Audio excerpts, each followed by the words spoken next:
पश्चिम महाराष्ट्रात पाणलोट क्षेत्रात झालेल्या पावसानं कृष्णा नदीला मोठा फुगवटा तयार झालाय आणि या पार्श्वभूमीवर कर्नाटकमधील अलमट्टी धरणातून पाण्याचा विसर्ग सुरू करण्यात आलाय। सध्या 1,25,000 क्युसेकनं विसर्ग सुरू आहे। दरम्यान विसर्ग आणखी वाढवण्याची मागणी केली जाते। पालघर जिल्ह्यात सलग चौथ्या दिवशी पावसानं दमदार हजेरी लावली, त्यामुळे जिल्ह्यातील भात रोपण्यांच्या कामाला वेग आलाय, तर सूर्या आणि वैतरणा नद्यांना पूर आलाय। पावसामुळे जिल्ह्यातील धरणांच्या पाणी साठ्यात मोठी वाढ झाली आहे। भंडारा जिल्ह्यात झालेल्या दमदार पावसामुळे गोसेखुर्द पाटबंधारे प्रकल्पाच्या पाणी पातळीत मोठ्या प्रमाणात वाढ झाली आहे। पाणी पातळी नियंत्रित करण्यासाठी गोसेखुर्द धरणाचे 33 दरवाजे उघडण्यात आले। यात 23 दरवाजे 1 मीटरनं तर 10 दरवाजे अर्धा मीटरनं उघडण्यात आले। गोसेखुर्द धरणाची पाणी पातळी सातत्यानं वाढत असल्यानं नदीकाठावरील गावांना सतर्कतेचा इशारा देण्यात आला। रायगड जिल्ह्यात गेल्या 3 दिवसातील संततधार पावसामुळे धरणांमधला पाणीसाठा चांगलाच वाढलाय। पाटबंधारे विभागाच्या 28 पैकी 21 धरणं आता पूर्ण भरली आहेत। यंदाच्या मोसमात आतापर्यंत 1926 मिलीमीटर पाऊस बरसलेला आहे। रायगड जिल्ह्यात जोरदार पाऊस पडतोय, त्यामुळे सावित्री आणि गांधारी नदीच्या पाणी पातळीत मोठी वाढ झाली, तर सावित्री नदीचं पाणी इशारा पातळीच्या वर गेलं। रायगड जिल्ह्यात अधूनमधून पावसाच्या जोरदार सरी कोसळत आहेत। महाबळेश्वरमध्ये पावसाचा जोर असाच कायम राहिल्यास महाड शहर आणि परिसराला पुराचा धोका निर्माण होऊ शकतो, त्यामुळे जिल्हा प्रशासनाकडून सतर्कतेचा इशारा देण्यात आला। मुसळधार पावसामुळे राजापूर शहरात पुन्हा एकदा पूर परिस्थिती निर्माण झाली आहे। जगबुडीसह शास्त्री आणि कोदिवली नदीनं धोक्याची पातळी ओलांडली आहे। शहरातील अर्जुना आणि कोदिवली नद्यांच्या पाण्याच्या पातळीत वाढ झाली।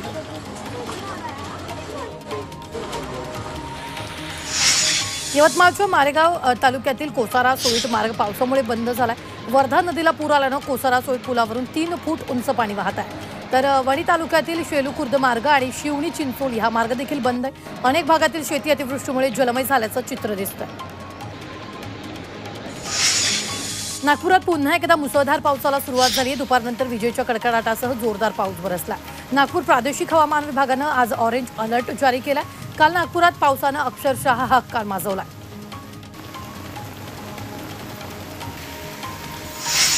चंद्रपूर जिल्ह्यात गेल्या 2 दिवसांपासून पाऊस सुरू आहे। अनेक ठिकाणी काही मार्ग पाण्याखाली गेले। चंद्रपूर गडचांदूर मार्गावरील भोयेगावमध्ये वर्धा नदीवरील पूल पाण्याखाली गेला, त्यामुळे नागरिकांना सतर्क राहण्याचं आवाहन यावेळी करण्यात आलंय।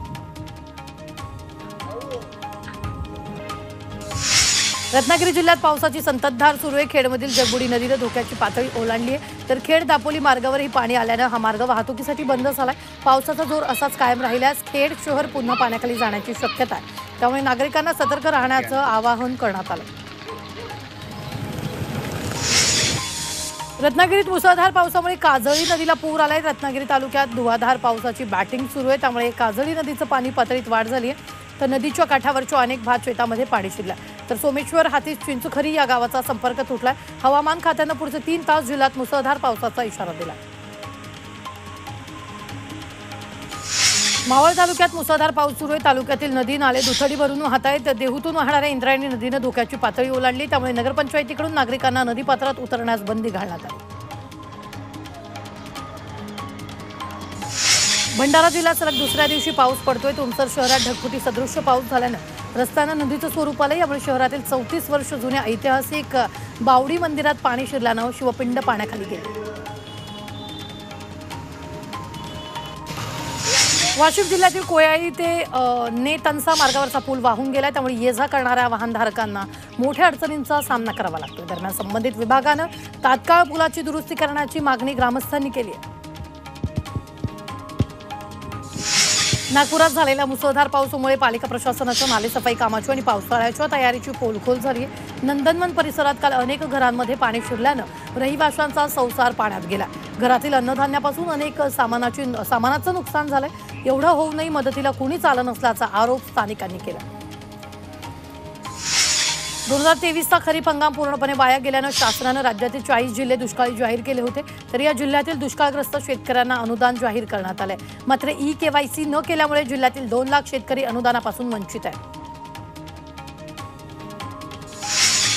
लातूर जिल्ह्यात सततच्या रिमझिम पावसामुळे आणि ढगाळ वातावरणामुळे पिकांवर आता रोगांचा प्रादुर्भाव होताना दिसतोय, त्यामुळे शेतकरी आता संकटात सापडल्याचं चित्र पाहायला मिळतं। पिकांवरील रोगाच्या समस्येवर शासनाकडून योग्य मार्गदर्शन तसंच मदत मिळावी अशी अपेक्षा शेतकऱ्यांनी व्यक्त केली। मावळ तालुक्यात अभिनव पट्टा भात लागवड पद्धत विकसित करण्यात आली। कृषी पर्यवेक्षक नवीनचंद्र बोऱ्हाडे यांनी ही पद्धत विकसित केली। यामध्ये 16 इंच रुंदीच्या लोखंडी फ्रेम आणि प्लास्टिक सुतळीच्या मदतीने भात लागवडीचे पट्टे तयार केले जातात। तसंच या पद्धतीसाठी कमी मजूर लागत असल्यामुळे शेतकऱ्यांना चांगला फायदा होणार आहे। वातावरणातील बदलाचा गवार पिकाला मोठा फटका बसलाय। शिरूर तालुक्यातील चांडोह गावचे पांडुरंग सालकर शेतकऱ्यावर आपल्या शेतात शेळ्या मेंढ्या सोडण्याची वेळ आली। सालकरांनी आपल्या एकर शेतात गवारीचं पीक केलं होतं, मात्र वातावरणातील बदलामुळे गवार पिकावर रोगाचा प्रादुर्भाव वाढला।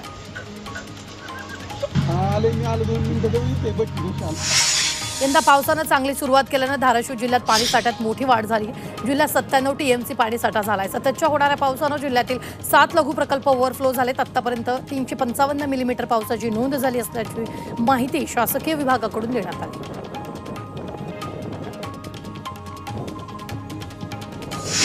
सांगलीच्या चांदोली धरण पाणलोट क्षेत्रात संततधार पाऊस कोसळतोय, त्यामुळे वारणा नदी पात्राबाहेर पडली। वारणा नदीचं पाणी शेतात घुसले। ऊसासह सोयाबीन आणि इतर पिकं पाण्याखाली गेल्यानं शेतीचं मोठं नुकसान झालं।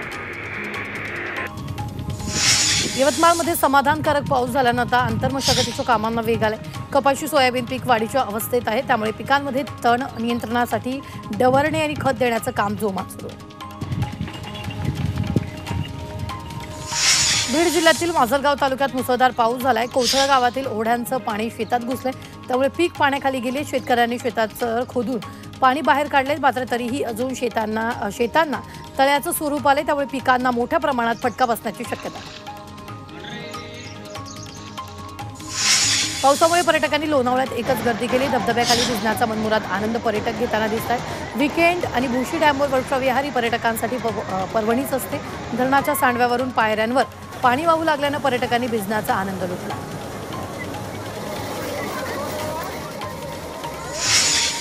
थंड हवेचं ठिकाण असणाऱ्या लोणावळ्यात पावसाची तुफान बॅटिंग सुरू आहे। पावसामुळे इथला निसर्ग अक्षरशः बहरून गेला। सह्याद्रीच्या पर्वत रांगा धुक्यात हरवल्या, त्यातूनच धबधबे वाहू लागले। आता निसर्ग तितका बहरलाय म्हटल्यावर पर्यटक तरी मागे कसे राहतील? वीकेंड साजरा करण्यासाठी पर्यटक इथं गर्दी करतात। सह्याद्रीच्या पर्वतरांगा परिसरात पावसाची संततधार सुरू आहे। मुसळधार पावसामुळे नाणेघाट परिसरात छोटे मोठे धबधबे प्रवाहित झालेत आणि या धबधब्याचा आनंद घेण्यासाठी पर्यटक मोठ्या प्रमाणात गर्दी करतायत। नाणेघाटातलं निसर्ग सौंदर्य पर्यटकांना भुरळ घालतंय। चंद्रभागा नदी स्वच्छतेसाठी शासनासोबत भाविकांनी सतर्क राहावं असं मत गोव्याचे मुख्यमंत्री प्रमोद सावंत यांनी व्यक्त केलं। आषाढी वारीनिमित्त प्रमोद सावंत यांनी श्री विठ्ठल रुक्मिणीचं दर्शन घेतलं, त्यावेळी ते बोलत होते।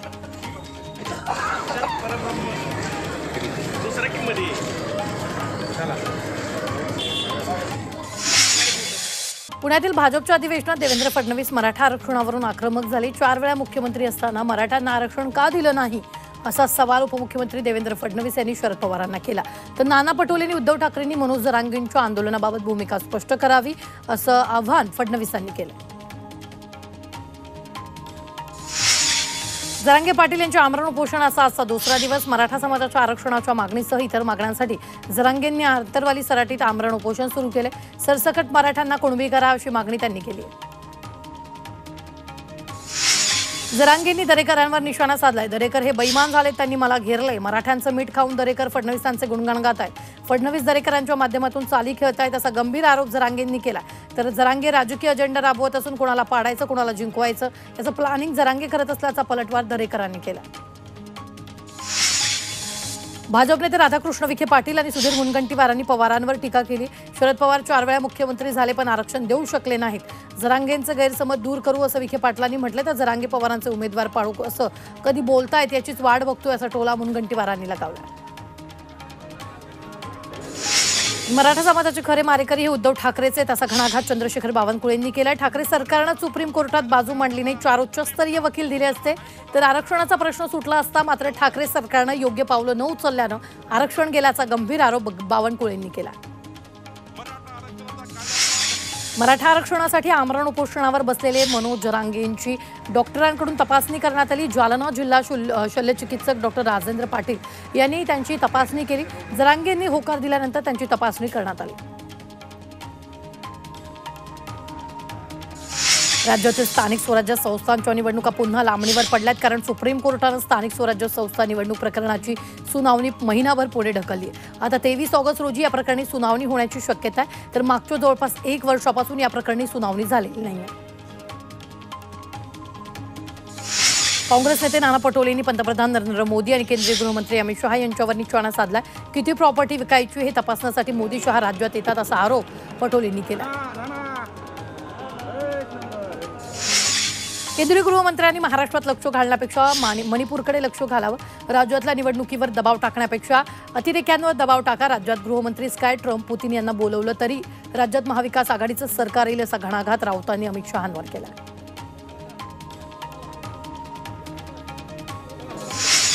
बाळासाहेब ठाकरेंमुळेच आमच्यासारखे लोक एकनिष्ठेने दिसत आहेत, मात्र आमच्यातून काही नासके आंबे निघाले असा टोला संजय राऊतांनी एकनाथ शिंदेंना लगावला। गुरु म्हणून त्यांनी बाळासाहेबांचा फोटो लावू नये असं आवाहन त्यांनी केलं। तर धर्मवीर चित्रपटावरूनही त्यांनी एकनाथ शिंदेंवर जोरदार हल्लाबोल केला। अजित पवार आज पिंपरी चिंचवड दौऱ्यावर आहेत। त्यांनी सांगवीमध्ये अतुल शितोळे यांच्या निवासस्थानी भेट दिली। यावेळी त्यांचा मुलगा आदिराज शितोळे आणि त्यांच्या साथीदारांनी दादासाठी केक आणला। एरवी अजित पवार केक कापत नाहीत, पण त्यांनी केक पाहिला आणि केकवर लिहिलेला मी अजित आशा अनंत पवार महाराष्ट्र राज्याचा मुख्यमंत्री म्हणून शपथ घेतो की हा मजकूर वाचला आणि दादांनी केक कापला आणि थोडासा खाल्लाय।